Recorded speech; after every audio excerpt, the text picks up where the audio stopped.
चुनावी सरगर्मियां अब तेज होने लगी हैं। 13 मई को मतदान होना है। ऐसे में प्रचार प्रसार में तेजी होने के साथ साथ राजनीतिक पार्टियों का आरोप प्रत्यारोप का दौर भी जारी है। इसी दौरान आज डॉक्टर विक्रांत भूरिया ने अपने कार्यालय पर प्रेस कॉन्फ्रेंस आयोजित कर वन मंत्री नागर सिंह चौहान पर कई आरोप लगाए। इस दौरान वन मंत्री का एक वायरल वीडियो भी उन्होंने बताया। देखिए पहले आप ये वायरल वीडियो। साजिश और वो सफल नहीं होगी, ये बात सही है, क्योंकि मेरा परिवार इन चीजों से डरने वाला नहीं। हम तो कई बार जेल भी जा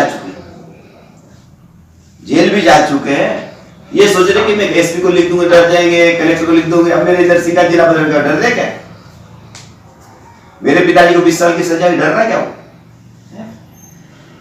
इससे डरने वाला कौन है, ये तो बताओ। कांग्रेस कमेटी की ओर से हार्दिक अभिनंदन। चुनाव के ठीक पूर्व आज जो प्रेस कॉन्फ्रेंस बुलाई गई है, बहुत महत्वपूर्ण मुद्दे पर ये प्रेस कॉन्फ्रेंस बुलाई गई है। मैं हमारे झाबुआ के लोकप्रिय विधायक डॉक्टर विक्रांत भूरिया से निवेदन करता हूं कि वे आगे प्रेस कॉन्फ्रेंस को संबोधित करें। सर्वप्रथम मैं अपने सभी पत्रकार भाइयों का स्वागत करता हूं। आज की प्रेस कॉन्फ्रेंस में हम बहुत बड़े खुलासे करने जा रहे हैं, ऐसे सबूतों के बारे में बताने जा रहे हैं जिसके बाद ये चुनाव की दिशा और दशा दोनों परिवर्तित हो जाएगी।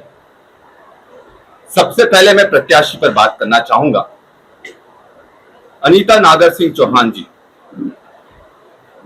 मैंने देखा कि ये सब जगह जाकर, चाहे रतलाम हो, सब जगह जाकर महिलाओं के बड़े बड़े संवाद कर रही हैं, पर महिलाओं से संवाद जरूर हो रहा है, पर क्या उनकी पीड़ा को समझने का उनने प्रयास करा? जब 10 साल की मासूम बच्ची के साथ बलात्कार हो जाता है, उन्हीं के क्षेत्र में होता है, क्या एक बार भी अनीता नागर सिंह चौहान जी उनके आंसू पोंछने गई, उनसे परिवार से बात करने गई, उनके परिवार को ढांढस बनाने की कोशिश करी, या कम से कम आरोपियों के खिलाफ कोई वक्तव्य दिया? ऐसा एक बार भी नहीं हुआ। तो फिर वो महिलाओं की हितैषी कैसे हो सकती है? नारी सम्मान की लड़ाई वो कैसे लड़ सकती है कि जब 10 साल की मासूम बच्ची के साथ बलात्कार हो और वो चुपचाप बैठी रहे?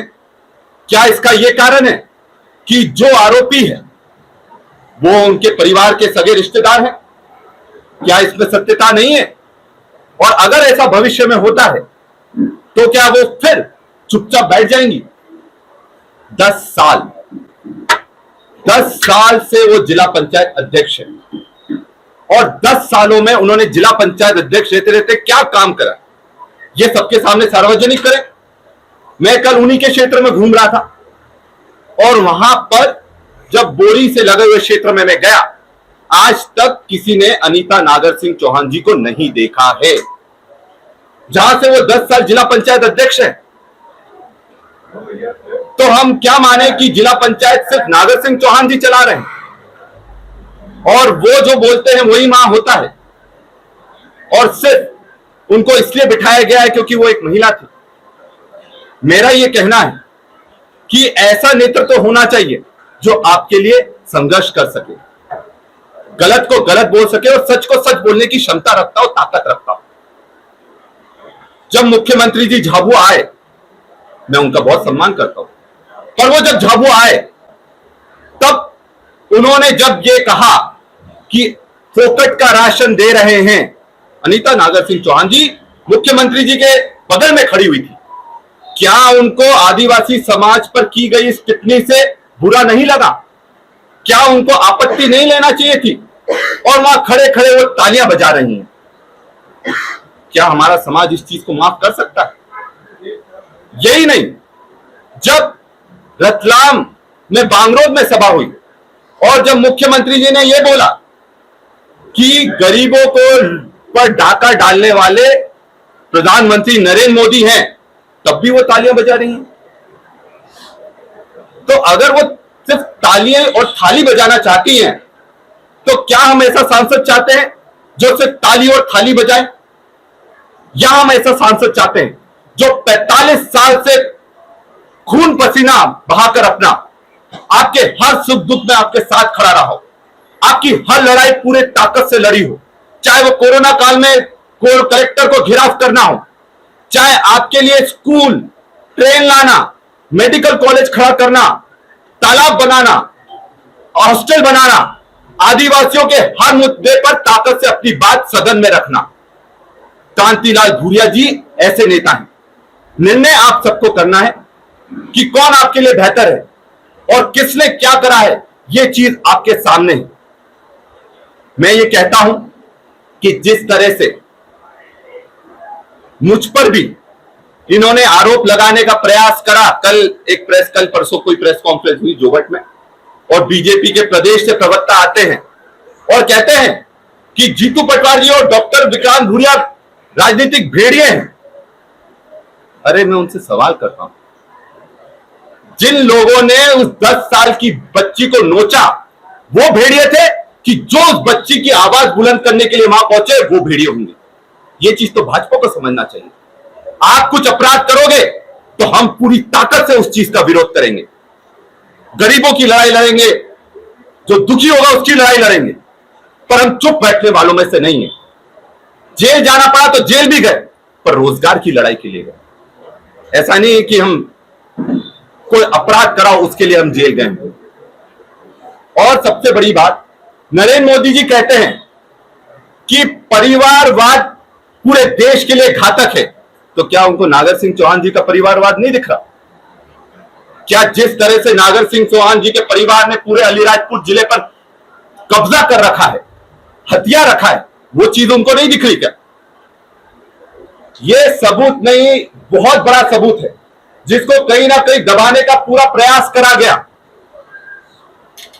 और आज जैसे कहा जाता है कि सत्य को छुपाया नहीं जा सकता, इसमें नागर सिंह चौहान जी पर जितने भी अपराध दर्ज हुए थे उनमें से कुछ अपराधों की सूची है, एफआईआर के क्रमांक हैं, और क्या क्या अपराध करे वो सब इसमें दर्ज है। ये 10 अपराध सिर्फ शुरुआत है, और इसमें आप देखेंगे, आपकी इसकी कॉपी दूंगा, हनुमान मंदिर हत्याकांड का भी जिक्र है। किस तारीख को हुआ? राजवाड़ा में हुआ। 13 तारीख को हुआ। 4 लोगों को मौत के घाट उतारा गया था इसमें। और ऊपर क्या लिखा गया है कि निगरानी शुदा बदमाश। तो क्या नागर सिंह चौहान जी कभी निगरानी शुदा बदमाश रहे हैं? यह चीज उनको स्पष्ट करना चाहिए, और इसकी कॉपी मैं आप सबको दूंगा, क्योंकि ये हर व्यक्ति तक पहुंचने का जवाबदारी आप लोगों की है। जनता को सत्य का पता होना चाहिए कि उनका प्रतिनिधित्व करने जो जा रहे हैं वो किस तरह के लोग हैं, क्या उन्होंने कोई अपराध करा है कि नहीं करा। और आज जब आप नागर सिंह चौहान जी से पूछेंगे तो बोलेंगे मेरे पर तो सब अपराध समाप्त हो गए। मैं राज्य शासन से यह मांग करता हूं कि जो जो अपराध नागर सिंह चौहान और उनके परिवार ने करे हैं उस पर फिर से जांच होना चाहिए, और किन कारणों से गवाह पलटे, किन कारणों से गवाह डर गए, किन कारणों से प्रशासन ने जांच बंद कर दी, और क्या कुछ गवाहों को मौत के घाट उतार दिया गया क्या? इस चीज पर जांच होना चाहिए, और इन प्रकरणों को वापस से खोलकर उसकी हकीकत सबके सामने आना बहुत जरूरी है।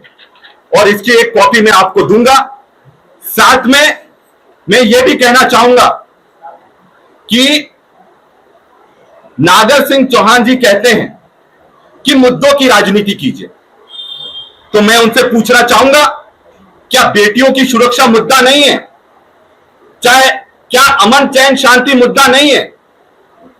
क्या रोजगार मुद्दा नहीं है? क्या पलायन मुद्दा नहीं है? क्या महंगाई मुद्दा नहीं है? क्या भ्रष्टाचार मुद्दा नहीं है? उनके परिवार का नाम व्यापम घोटाले में आया और किस तरह से उस पर लिपापोती हुई सब जानते हैं, अलीराजपुर का हर व्यक्ति जानता है। टंकियों में किस तरह से पूरे जिले में भ्रष्टाचार और बड़ी बड़ी 4-4 करोड़ की टंकियां खड़ी कर दी गई, पर उसमें पानी नहीं, लोग पानी के लिए प्यासे हैं। और सबसे बड़ी बात, शिक्षा की अगर वो बात करते हैं तो क्या कारण है कि डोबला झीरी के हाई स्कूल का खुद का रिजल्ट सिर्फ 12% आ रहा है?